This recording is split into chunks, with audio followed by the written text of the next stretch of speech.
Hello friends, I hope you're doing really well today. It's a little bit of a breezy day, so my apologies about that, and I hope it doesn't mess up your sound too much. So please let me know and I will go back inside if you're watching this video live, if it's not quite working for you. For those of you who don't know me, my name is Tracy Brown. I'm a somatic nutrition specialist, eating disorder dietitian, and body image helper. And in this video series this week, we've been talking about triggers. And I like to talk about triggers in a different kind of slant and understanding first, you got to know what they are, right? If you don't know what your triggers are, you walk around feeling pretty much scared, mad, sad, shame all the time, and it's very diffuse. So we talked a lot this week about knowing. Thank you, Megan, for letting me know you can hear me just fine. Awesome. Is that, when first you have to know what is stirring in your system that's kind of making you recoil from the good around you.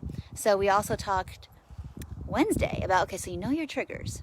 And if you saw Wednesday's video, we talked a lot about being able to back up and create some space for yourself. So that could be a space in your house. That could be just setting alarms to create space in your day to okay, what's going on around me? How am I doing? That is creating barriers to me eating in a way that's the most nourishing for my recovery. So that doesn't mean just your food. It means who you surround yourself with, what media you consume, and really who you have allowed boundary-wise to break your boundaries. Now today, this is totally different, and this is something that was a ginormous trigger for me, and maybe it is for you too, is that I would get super triggered when things were going well. And it would make it hard for me to let the goodness land. So I want to talk today about letting the goodness land if that happens to be a trigger for you.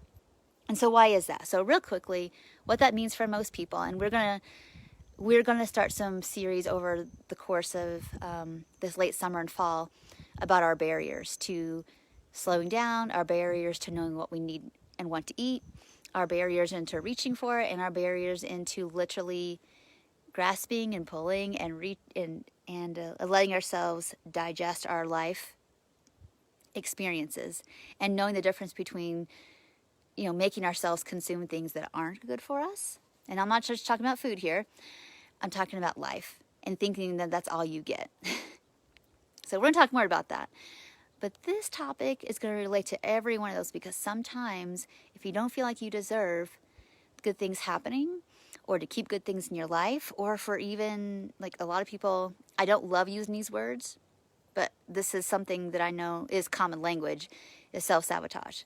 A lot of people self-sabotage and look for reasons why things can't continue to be okay, or let's say things are progressing in your non-diet recovery, and you find yourself like looking at fitness magazines again, or you find yourself on dieting websites. You're like, what am I doing? I mean, this is not somewhere I ever want to hang out ever again. I know that mentally, but behaviorally, what am I doing? And usually when that's happening, we're either sensing in our system that something feels kind of wrong, even if maybe on the surface things don't look wrong. And so you want to be curious, okay, am I blowing up my recovery for some reason? And we want to be curious, what would make me be doing that right now? Because things are going so well, or people are being attentive, or people are really hearing and not just listening to me, hearing me, but they're really listening to me, and I'm co-regulating with people, and this feels good, and now I want to go do something that dishonors all of that. Is there a part of me that's fearing the shoe's going to drop? And so what I'm saying is, a lot of times when we're getting our needs met, that can feel like a trigger, because maybe if there's a history of that in your past, we brace for the bad thing happening, and we kind of go ahead and get out in front of it, essentially. That's why that's happening. So I can't speak to anybody else's exact circumstance about that. That's what individual, one-on-one coaching would be about, is unpacking that individually. So here, as a community, I want you to consider, are there places in my life around food, body image, clothing, cooking, shopping, eating,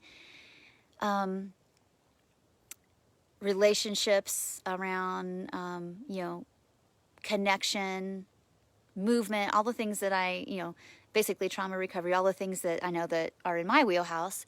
It's like, huh, like things are going pretty good and I'm messing with it. Good morning, Serena. Good morning, Carol. Good morning, everybody who's here live. What part of me is basically dismissing the good?